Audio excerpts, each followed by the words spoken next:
Okay, You tell me when you're ready. We're ready. Okay, first let me show you where everything physical is. So when you get any warnings on the screen, you'll know where to look. This is your document feeder. It'll hold 150 pages face up. It'll do double siding as well, but always lay your things in face up as if you're reading. If you get a misfeed while feeding in here, instead of pulling it, which is your first instinct, just pop this up, and everything on here will move for easy release. So you don't leave any corners stuck in there. And if it's really stuck, this thing will pop open there. Oh. While you're copying, if you're using the document feeder and you're getting black lines, if you're getting black lines on your copies, before you call service, first just make sure you clean this little piece of glass here. Because when you're using the document feeder, this is the only part that sees that paper. So if there's anything stuck in there, it'll be a black line. If you get black lines while you're printing from your classrooms, then call service. That means it's something internal and somebody's got to come out. If you get a misfeed in the main body of the machine, just the first couple times, just be patient and follow the steps on the screen. It'll tell you exactly where to look and what to do.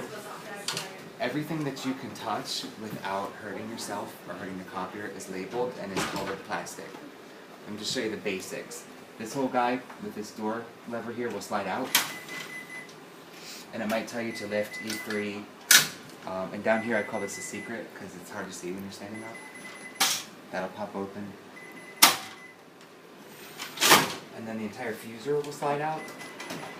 Just don't touch here because it's pretty hot. And again, all this is reachable.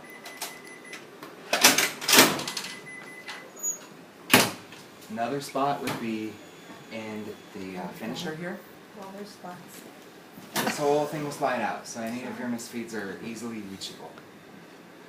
These are your staples. These are for your booklets in the center, and they pop out like this. When it's time to replace them, call us, and I'll come out and show you how to do it. Because I can't really show you until they're empty, without causing another meltdown. Paper trays. Tray 1 is where you're going to do your default feeding from. It's always going to pull from this side. But when you load paper,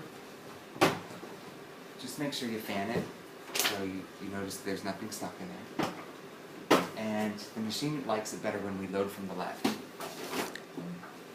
And when you have paper on the right and you shut the drawer, see this little lever here? Just make sure that's outside of the paper and not stuck, because it's going to read as a misfeed. And if you run out of paper while you're copying and it's running out of this tray, you can open this while you're running still. They call that loading paper on the fly. So it'll tell you paper is empty and this side, it'll flash a light. You can pull the drawer open while it's going and load this side up, and it's going to push the paper over. And we can just pull on the door as it's going. And the bottom trays, you have 8.5 by 11 landscape, and then you have legal on the bottom. An 8.5 by 11 landscape, I'm going to recommend that you just leave that there, because I have 2 programs or 3 programs in here that require the paper to be that way. And I'll show you those at the end. Is there going to be one person responsible for toner? Yeah, Ellen. Probably Ellen, yeah. I think I showed her already. Yeah. I'll show her again today. If you want to step up to the machine so you can see the screen. Okay, down the left-hand side here, these are all your different functions. It's always defaulting to copier. You have copy, document server, fax, printer, scanner. This home key gives you like the iPhone screen.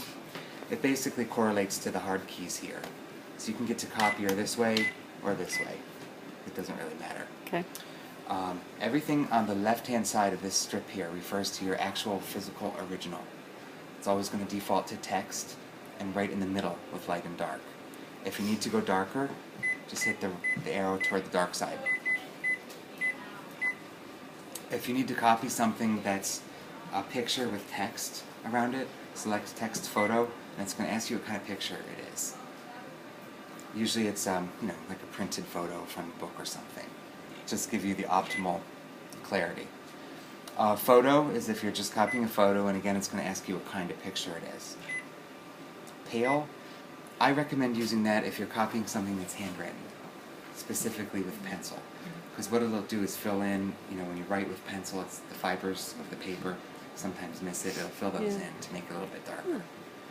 Generation copy is a copy of a copy of a copy that's been sitting around since 1980. You've seen them. Yeah. It's not going to recreate your document, but if it's got a lot of black dots on it, it'll try to clean those up a little bit. Special original. In the beginning I told you this will hold 150 sheets.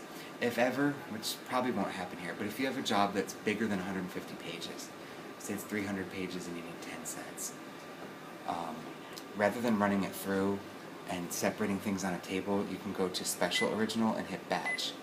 By hitting Batch, you're telling the computer here that my original is bigger than 150 pages. It'll let you scan up to 999. And then when you're done scanning, you'll get a message saying, press pound when scanning complete.